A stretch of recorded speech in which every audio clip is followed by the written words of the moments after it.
Welcome to another episode of Relatively Famous, the podcast where I, Chip White, interview relatives of famous people. My famous relative, Vanna White of Wheel of Fortune, is my sister. And we are at Nelco Comics, a live comic book shop. So if you hear some people in the background, it's cool because that means they're selling comics.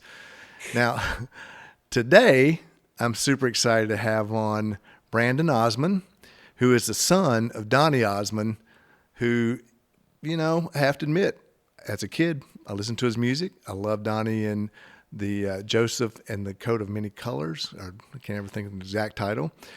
But before that, I want to thank our sponsors, visitmyrtlebeach.com. That's visitmyrtlebeach.com. If you're looking for an amazing family vacation, be sure to go to visitmyrtlebeach.com. Myrtle Beach, South Carolina.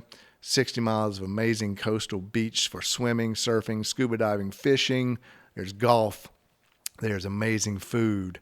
There's a lot of family-friendly, fun things to do. If you happen to travel with an autistic or sensory-sensitive child, be sure to check out Traveling the Spectrum on Peacock.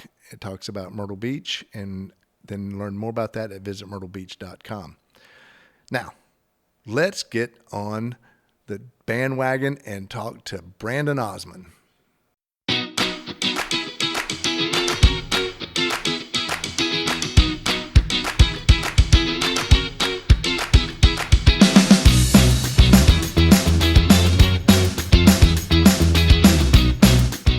Relatively Famous Podcast with Chip White. Brandon, thank you for being on the podcast today. I'm looking forward to chatting with you, man. We've been playing a little bit of phone tag here.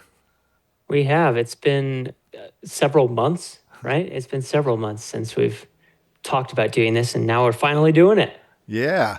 I know that there was a point you were kind of trying to get a few things buttoned up before you came on. Tell me about some of the things that you were trying to get buttoned up before we kind of jump into the other stuff.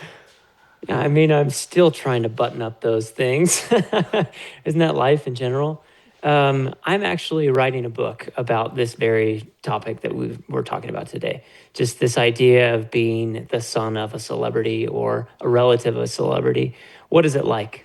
I mean, most of the time when people are saying like, hey, who are you? And they're like, well, he's Donny Osmond's son. They already answer that question for me.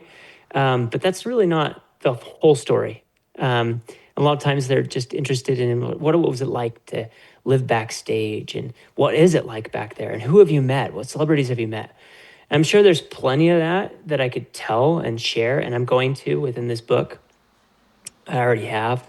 But honestly, my life has been less about kind of the spotlight and what happens after the show ends, because that's where I always lived. I lived in at the side of the curtain watching. I lived at the back of the camera watching. I was there at the live shows just being in the studio audience, but I was never really part of the show. I was just that tag along. And so it's kind of it's this exploration of what it's like to be that tag along, but also pave a path for yourself. And that's kind of why we started the podcast. I always like to say, look, we stand in, a lot of the people on the show stand in some pretty big shadows, right? I mean, your brother and your whole family's been in the business for 60, 70 years. I don't even know anymore. Not even 70, I'm kidding. 60, 50, 60. Well, my dad's 67, and he's been in show business for 68 years. Wow. Just kidding. Yeah. I'm just... And he looks like he's still, 25. But, I know, he really does. Yeah. And my sister's been on television for 42 years, plus. And so there's this shadow. And look, I have no impact on my sister's career other than, probably being a black check mark or something. But when I interview a father or mother, it's obviously different because they've guided. A son or a daughter, it's kind of like me. It's like we're over here watching. And it'd be fun to read your book because I'd love to hear some of the stuff that how you project it. But we'll even talk about what's it been like? What have you done to make your son shine in the shadow? I mean, that's such a good question. And ultimately it comes down to kind of the own path that I took, right? My dad and my mom, they advised me to not go into music. And I've brought that up to them before, and they're like, "Really, we have done that?" He's like, "Yeah, we talked to you guys talked with me about this whole career and how difficult it is to make it in that career, and it's mostly because my dad, he had to reinvent himself so many different times. I mean, in the late '60s and all through the '70s, I mean, he was at the top of the list. Everyone was listening to an Osmond song. I mean, even Ozzy Osbourne said his favorite rock and roll song is Crazy Horses, which is an Osmond song. Like, cannot believe that Ozzy Osbourne would say something like that, right? But all of that was kind of taboo. Don't live in this life. A little bit more like that kind of a thing. And I've had to kind of build my own career being behind the camera instead of in front of it. And so I kind of went into advertising. I went into a creative field. I went into something that felt familiar, and it was me being behind the camera, directing things and doing things in a creative way that I already knew about. I already knew the whole world of stage and music and theater and production. And so that's where I kind of built most of my career. Now, we were connected, obviously, through our sponsor because you did some work with Myrtle Beach. Yeah, I did. Yeah. Did you get to go? What was your impression of Myrtle Beach? I think Myrtle Beach is a fantastic place, and I love that you brought up the traveling on the spectrum. That was Stuart's big push there at travel at Visit Myrtle Beach. One of the things that I really liked about that area was that if you're interested in one type of food, let's say you're interested in sushi, you have like 20 different restaurants to choose from.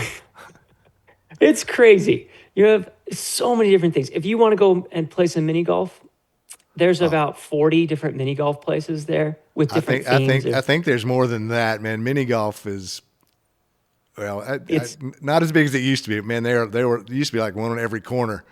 there. I mean, it still probably has them at the corner. They just don't maybe use them, right? But like, I thought it was a really cool place. I loved working with that team. We actually we came up with some concepts, and in the creative room, we were kind of just trying to figure out what to call this, and they were coming up with a new media thing, a new media company. Do you know about this media company at all, Chip? No, So that's where Traveling the Spectrum is part of their media group.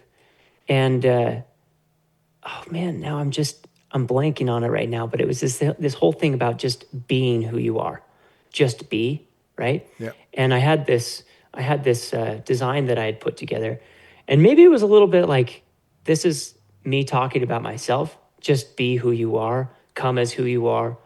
Just be, right? So it was just the letters B and E, and they loved it.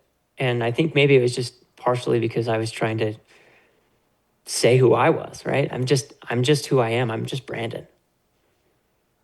yeah, I know they also do the beaches for everybody, and it's true. I mean, I could go on about my hometown forever, but growing up, I remember what it was. Okay. The name of the company is Beach Easy, which sounds like Be Cheesy, but it's actually Beach and Easy. And I was just like, why don't you just use those two words and just take the first letter of each one of those, and it's all this feeling about being there or just being who you are.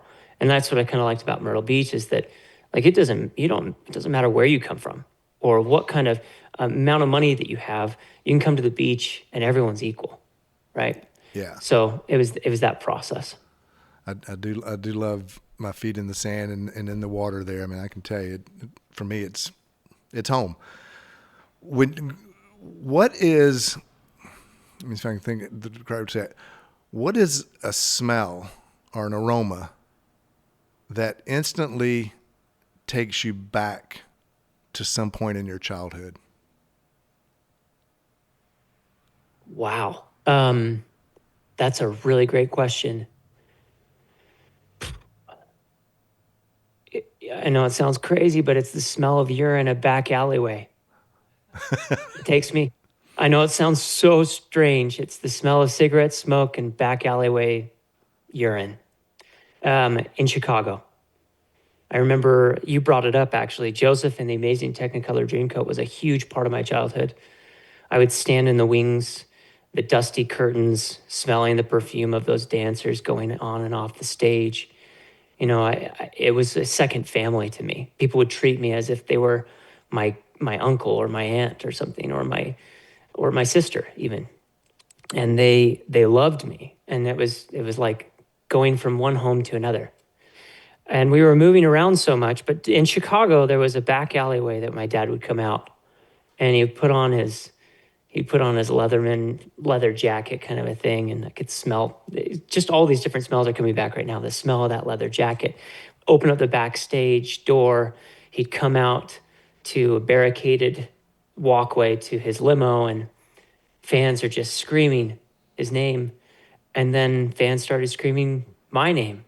And they wanted pictures with me. And it's like as if I did something at the show, like me being there, standing next to the stage on stage left or stage right, holding onto that curtain, singing the songs along with my dad, as if that was like part of the show and they wanted my signature or a picture with me.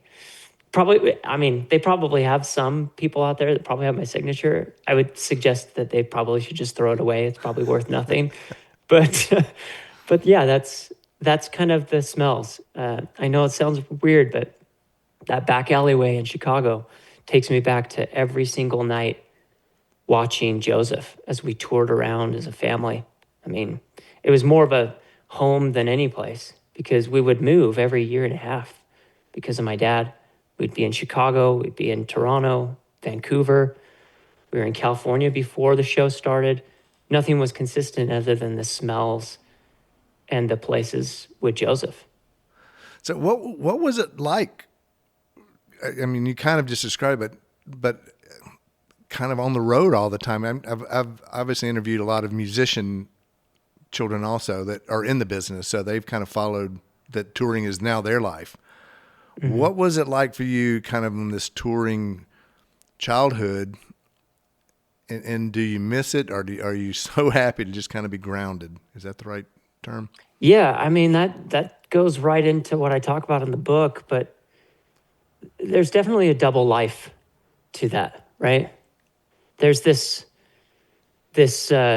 reality of being at home with a bunch of kids in elementary school that maybe picked you first in kickball the first 2 weeks of you being there because you were the son of a celebrity. And they're like, oh, well, he must be really good at kickball because he's a celebrity's son. And then finally that wears off within 2 weeks. Now you're last pick because they realize that you're really terrible at it, right? But I think the strange thing is that there's a double life, right? So I remember actually distinctly as a child separating my dad into two different people. It was Donny Osmond and just dad. And the way I would separate them was if he was on stage or if he was in front of a camera or on television or in radio or music, whatever it was, that was not my dad. That was Donny. And I had separated those for years and years until I actually was about, I was 22 at the time, I think, 22. I was dating my now wife, and my dad was going through some hard things, and I was talking to him about stuff that I was going through. And phone call rings. His phone rings, and son, I really got to take this phone call. I'm sorry. He usually would silence it when we were in these heart-to-hearts. He takes the phone call, and I hear this sweet, high-pitched voice, male voice. Donny, I just wanted to call and let you know that I'm so sorry about your father because his dad just passed away. And my dad answers and goes, thanks so much, Michael. That's really nice of you to call me.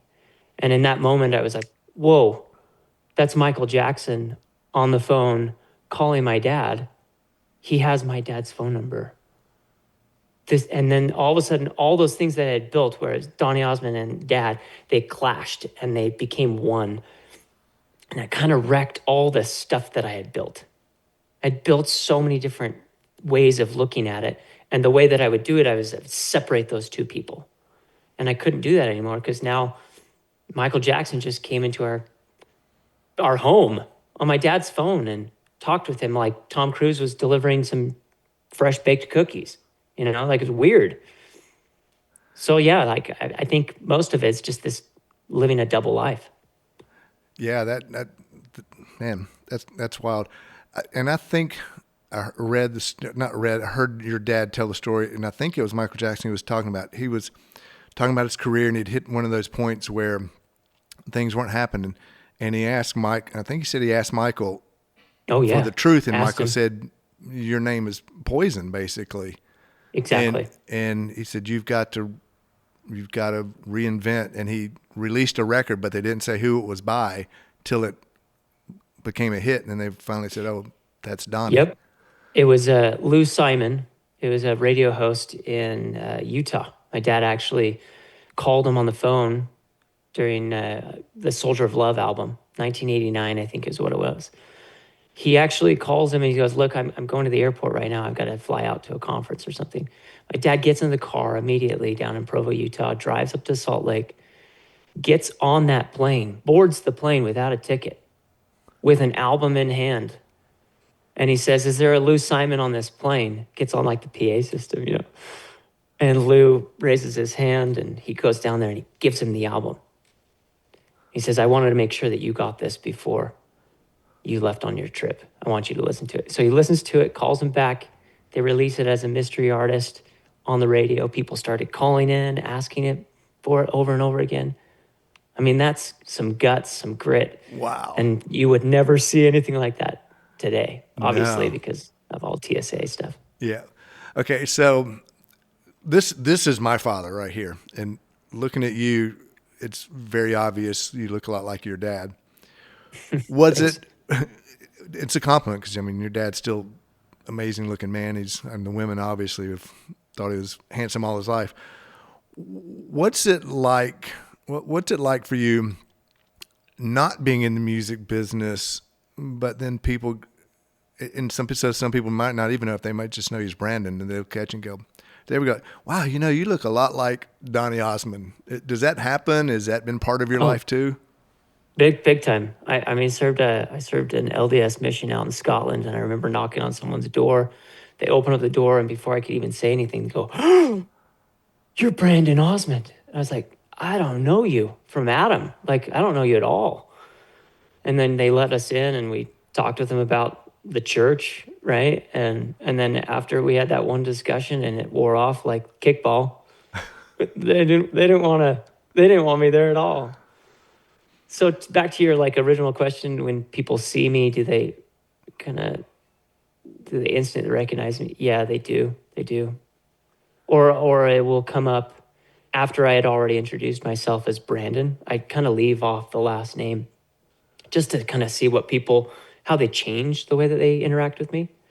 It's kind of a way to gauge if I can build a friendship or if it's just like a fame thing. And so I would introduce my name, Brandon, and then like, "So tell me a little bit more about yourself." And I'm like, "Well, my dad's an entertainer." And it's just kind of just like I'm kind of beating around the bush with all this stuff.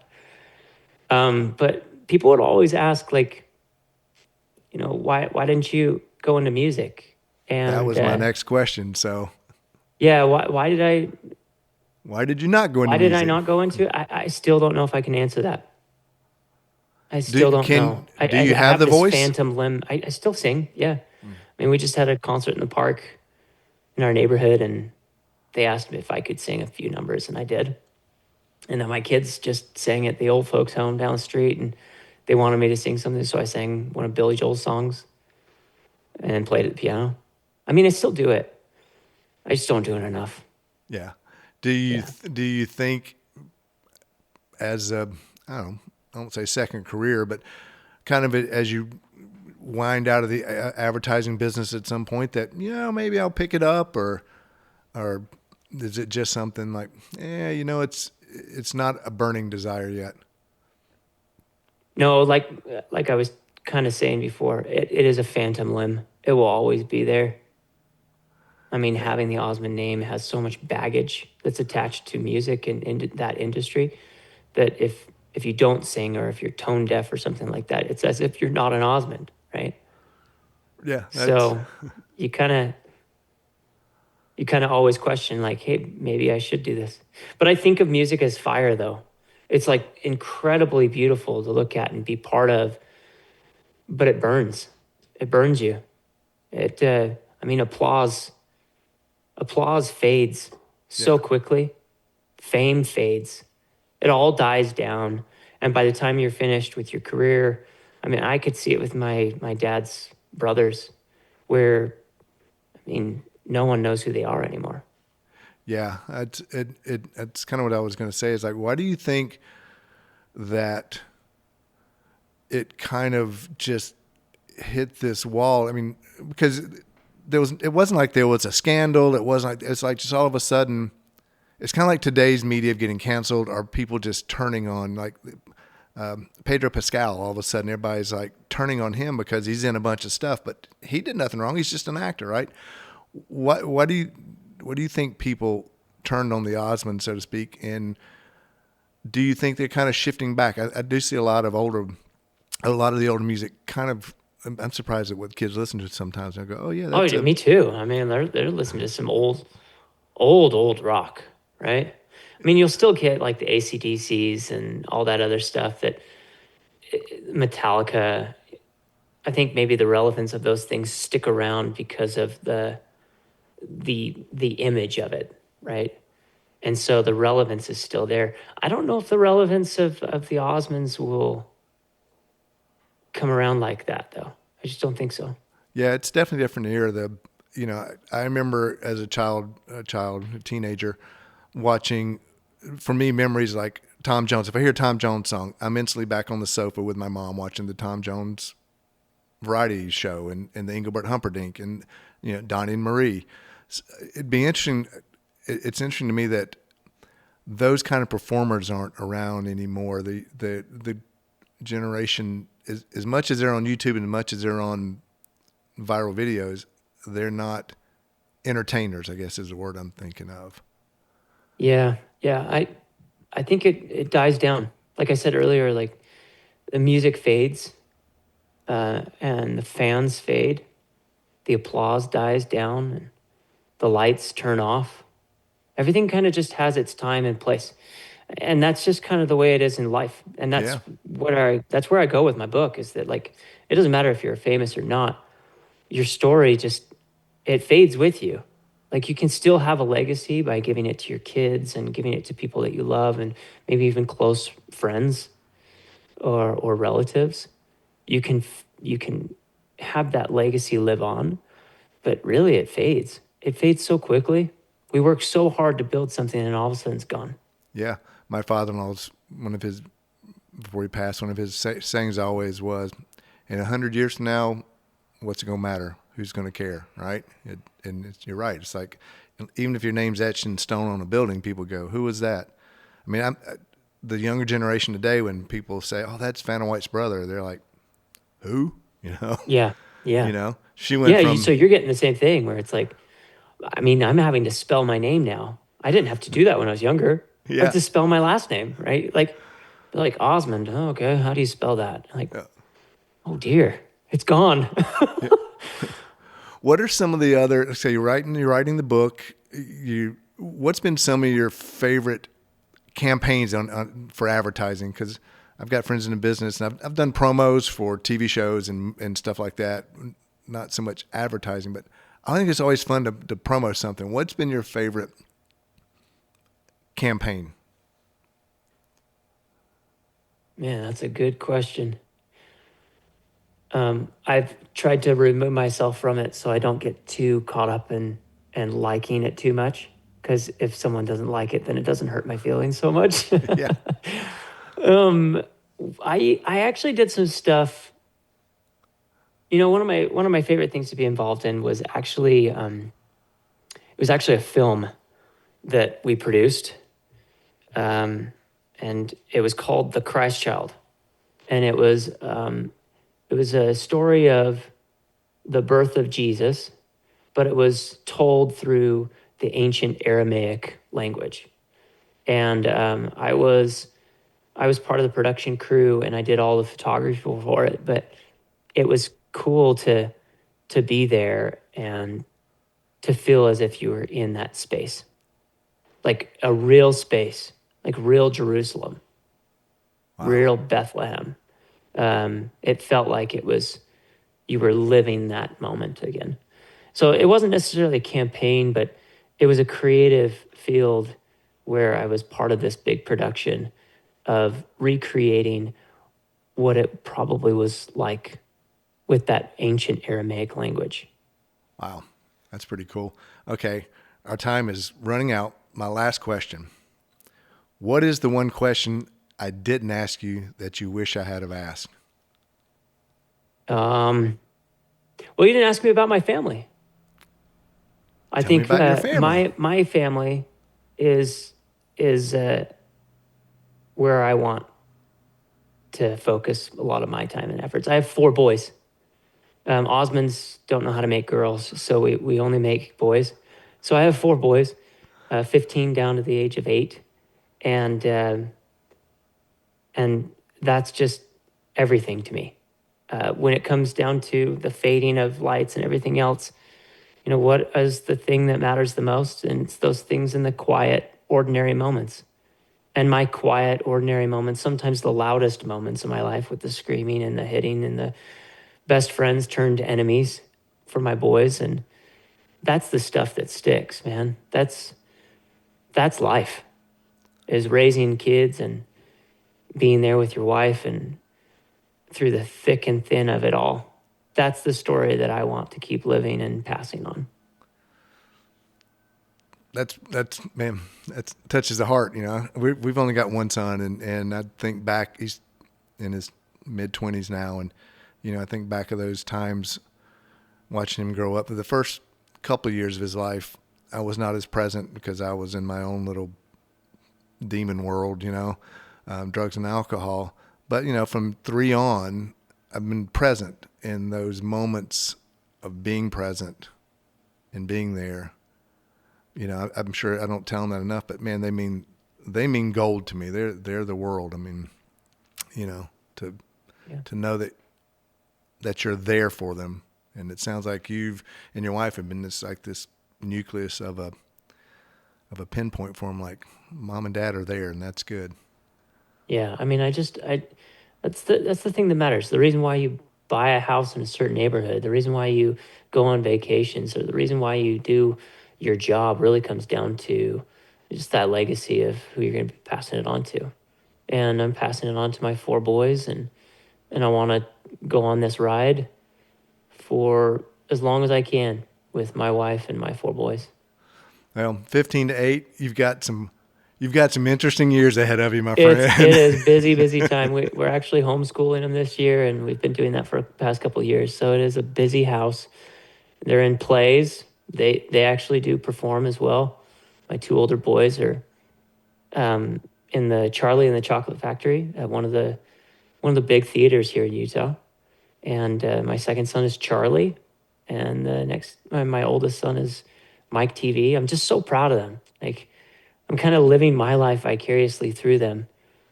I just think it's so fun. It's fun to be there and be their cheerleader. That's awesome, man. Well, when they become like superstars, I'll have you back on as the dad of. It's probably true. Hey, it's the cool thing about it is It skips a generation, kind of like my red hair. Oh, there you go. Well, Brandon, I really appreciate you taking the time today, and again, I'm going to keep that in mind, man. As their stars climb, we'll get back and we'll get a different perspective of your life. That might be fun, actually. I think it'd be awesome because, like I said earlier, when you interview a parent, it's different than a sibling or a brother, because you're part of that guidance, right? You either going to support them or guide them or not, and whatever. And look, they're going to do what they're going to do, as you know. Oh yeah, you know, you can't change that. Nope. So it's fun to hear the parents' journey in that of where they did and what they did to help. So, yeah, dude, thank you so much for your time today.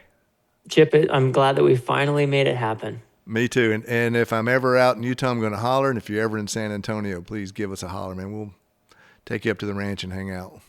Oh, that'd be great. I'd love it. Cool. Thanks, Chip. I really appreciate it. Thanks, Brandon. Okay. I really enjoyed that, man. He had some deep perspectives of being the son of a extremely famous person that I don't hear a lot of. And Brandon just crushed it. I'm so thankful he was on. I want to thank you, the viewer, the listener, because without you, we wouldn't have a podcast. I humbly am grateful that you take the time to spend with us. I hope that you will subscribe, like, share, comment, review on any platform that you happen to come across this. I'm sincerely grateful. I want to thank our sponsor again, visitmyrtlebeach.com. Again, that's visitmyrtlebeach.com. Go check out my hometown. You heard Brandon talk about all the cool things to do, and that's visitmyrtlebeach.com. Again, and if you want to learn more about traveling with an autistic or sensory sensitive kid, go to Traveling the Spectrum on Peacock and learn more about it at visitmyrtlebeach.com. I want to thank Nelco Media for producing this. I want to thank Nelco Comics for the amazing comic book shop that we record in. If you're looking for an unusual comic or you're a comic fan, check out Nelco Comics in San Antonio. If you happen to be related to someone famous or know someone related to someone famous that you think would make a great guest or want to be a guest, reach out to me at podcastrelativelyfamous@gmail.com, podcastrelativelyfamous@gmail.com. Thank you. You've been listening to Relatively Famous with Chip White.